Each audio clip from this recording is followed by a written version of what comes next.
Today, we are continuing coverage in a case involving Love and Hip Hop Atlanta's Karlie Redd. Back in April, she was arrested facing burglary charges, but recently all of those charges were dropped. Joining us now in studio is Karlie Redd. Thank you so much, Karlie, for being here. Thank you for having me. So I want to start off with just a little background on the case for our viewers. In April of this year, you were arrested facing burglary charges, police saying that you entered a home through a back door, stole a watch, a birth certificate, and a card. Your attorney, Steve Sadow, saying that putting it out there that this was actually the home of your estranged husband. Fast forward to now, Steve Sadow putting out a statement with a copy of the DeKalb County order that the case not be prosecuted, saying this bogus case against my client, Karlie Redd Lewis, one of the stars of the show Love and Hip Hop Atlanta, has been dismissed. When that came down, what were your initial thoughts? When I was relieved, I was vindicated. I was just happy that the truth finally prevailed, you know. I was blindsided by arrest warrant. I couldn't believe that, you know, when the police report clearly stated that nothing was taken. So Steve Sadow, he defended me, and here I am. The truth did prevail. And of course, when these charges came down, the internet was crazy. Everybody had their opinions and what they were saying. A lot of false narratives, a lot of talk, a lot of gossip, you know, things that weren't true at all. In your words, what is true? What did happen? Well, I was blindsided by an arrest warrant, and, you know, when the police report clearly stated nothing was taken. No. What went down that night? Nothing. You know, nothing was taken. Like, it was allegedly burglary. Mm-hmm. And so you're saying to look at the courts, look at them, and basically people online, it's out there now. Yeah. The record is straight. The record is straight. Can I ask you a little bit about, because I know that you have been very vocal about your divorce, and that was one thing that your attorney was saying, was kind of putting it out there and saying, hey, this is the home of your estranged husband. Can you talk to us a little bit about like where that relationship was and where it is right now? I don't know, you know, it's not like we talk to each other or anything like that, but I was going through a difficult time. You know, everyone could see it. And now I am it's over. I'm so happy. You know, thankful for, you know, Randy Kessler, my divorce attorney, and Steve Sadow for defending me the way that they did. Yeah, yeah. Recently, you and one of your castmates, Yandy, were kind of going, I guess, on a tour, if you could say, around the city of Atlanta, really just advocating for women who had gone through issues of domestic violence and relationship abuse. What were you hearing from those women, and why did you decide to embark on that? So when my husband got arrested for domestic abuse and battery, when it came out, during that time, I was lonely, and I was afraid to speak. And I started talking to other women, opening my DMs. And this one woman in particular, I would tell her, you know what, you can leave, it's okay. You can get away, get a hotel. She got away, she went into a hotel. She went and stayed into a hotel for days at a time and to get away from her abuser. And just one day she stopped talking to me, and I'm like, what happened? Her parents reached out to me and said she was killed by her abuser.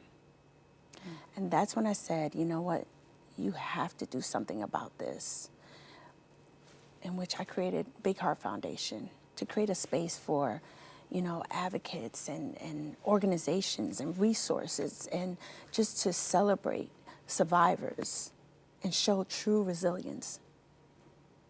And for so many women, not just here in Atlanta, but across the country and across the world. Across the world. Everybody's story is different. And from the outside looking in, you could say, oh, well, why are you still in this relationship? Girl, you should have gone. She knows better. What is your response to those critics? They just don't know anyone's story. You know, you don't know what happens behind closed doors.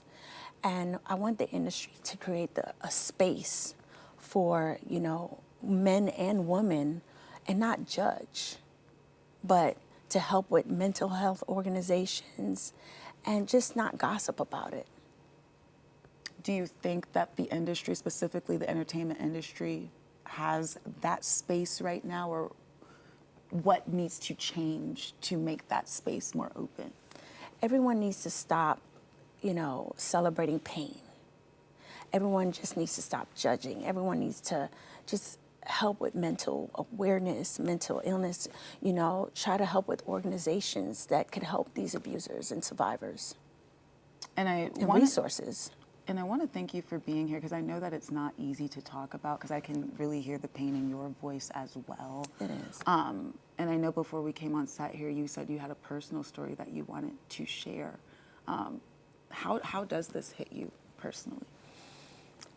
Which is the reason why I created Big Heart Foundation, because it definitely hits me. It's something that, you know, when I was going through my situation, I was lonely. I didn't want to be judged. I didn't want to be looked upon as just another, you know, just another person that's going, you know, I wanted to use my voice and my platform to help other women. Was it a point where you felt like you were being quiet to not bring attention to things? Absolutely. Yeah. Absolutely. And what was that breaking point for you? I realized that when you're silent, you're protecting the abuser, not the survivor. And I realized that I needed to use my voice to help other people, not just men, but women as well. And I mean, you're a mom. You're a glam mom, as you say. You have a mother, of course, and family members up in New York. What does that, your move, mean for them, the other women in your life? It means that, you know, they can speak as well. We don't have to be silenced anymore. It means that, you know, I'm sure a lot of people are going through this in silence. I just know it because of what I was going through. So me using my voice is just telling everyone that, you know what, you can speak about it. You can just use your voice. And I also know that you are in law school. Yeah. To get your law degree. Yeah. Can you tell me what inspired that? And is that something that you're hoping that can also help women? Yes, this whole divorce, the alleged burglary, just this whole thing inspired me to get my law degree. Inspired me just to go back to school and just figure this out, because there was a lot that I needed to learn throughout this process, and hoping not just through my foundation, the Big Heart Foundation, but just hoping that I can help women, you know, because just hoping that I can help women vindicate and advocate for other females and men. I love that. And let's take a visual tour, if you will, 10 years from now. Karlie Lewis Esquire. What is the vision for you as a lawyer and just really trying to defend? Like, where do you see yourself in about 10 years with your law degree? I see myself protecting and standing for what I believe in, and protecting other men, women, and with family violence and domestic abuse.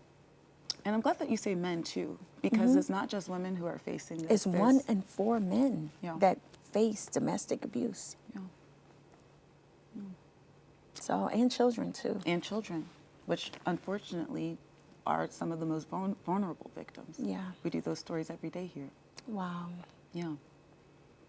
Well, Karlie, before I let you go, do you have just a word to those who are watching, advice, encouragement, or just any last words for our audience? Yeah. I just want to let my voice help, reach out to me. And, if I can help just save one person, it means a lot. If I could have been there to save that one lady who reached out to me, that would have meant a lot. Karlie, thank you so much for coming in. Thank you. We truly appreciate your bravery. I appreciate you. Thank you all so much. We'll see you back here next time.